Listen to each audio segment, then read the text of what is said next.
Pandian stores அடுத்த வர எபிசோடில் பார்த்திங்க அப்படின்னா கதிர் ராஜும் பார்த்திங்கன்னா ஆஃபீஸில் இருப்பாங்க. அவங்களோட ட்ராவல் ஆஃபீஸ்க்கு பார்த்திங்க அப்படின்னா பழனி வந்திருப்பார். வாங்க மாமா உட்காருங்க அப்படின்னு சொல்லுவாங்க. அதுக்கப்புறம் எப்படி போயிட்டுருக்கு பிஸ்னஸ்லாம் அப்படின்னு சொல்லிட்டு பேசிகிட்டு இருப்பாங்க. அதுக்கப்புறம் எனக்கு கடைக்கு போகவே பிடிக்கல மாப்பிள்ள, முன்ன மாதிரி இல்லை. நானும் உங்கள் அண்ணன் சரவணன்னு இருப்போம்.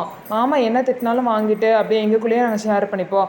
ஆனால் இப்போ மயில அவங்க அப்பாவும் இருக்காரு. அவங்க முன்னாடிலாம் நாங்கள் திட்டு வாங்குறது எனக்கு ஒரு மாதிரி இருக்குன்னு சொல்லிட்டு பழனி கதிர்கிட்ட சொல்கிறாங்க. என்ன மாமா எதுவும் ஓவராக திட்டாரா, நான் எதுவும் பேசவான்னு கேட்குறாங்க.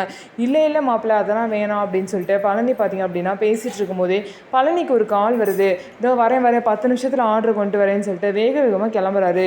இதோ இப்படியே தான் என் வாழ்க்கை ஆர்டர் கொடுத்து என் வாழ்க்கை போயிடும் மாப்பிள்ள, என் இஷ்டத்துக்கு எந்த முடிவும் எடுக்க முடியல, என் வாழ்க்கையை யாரோ விளையாடுறாங்க அப்படின்னு சொல்லிட்டு ரொம்பவே ஃபீல் பண்ணி பேசிட்டு போகிறாரு.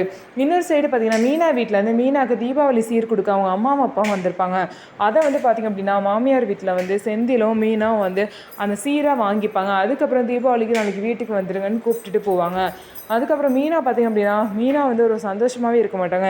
என்னாச்சு உனக்கு, உன் முகத்தில் ஒரு சந்தோஷமே இல்லைன்னு சொல்லிட்டு அவங்க அம்மாவும் அப்பாவும் கேட்கும்போது எல்லாம் அங்கே கோட்டர்ஸ் போனதுலேருந்து மீனா இப்படி தான் இருக்கான்னு சொல்லிட்டு செந்தில் கம்ப்ளைண்ட் பண்ணுறாரு.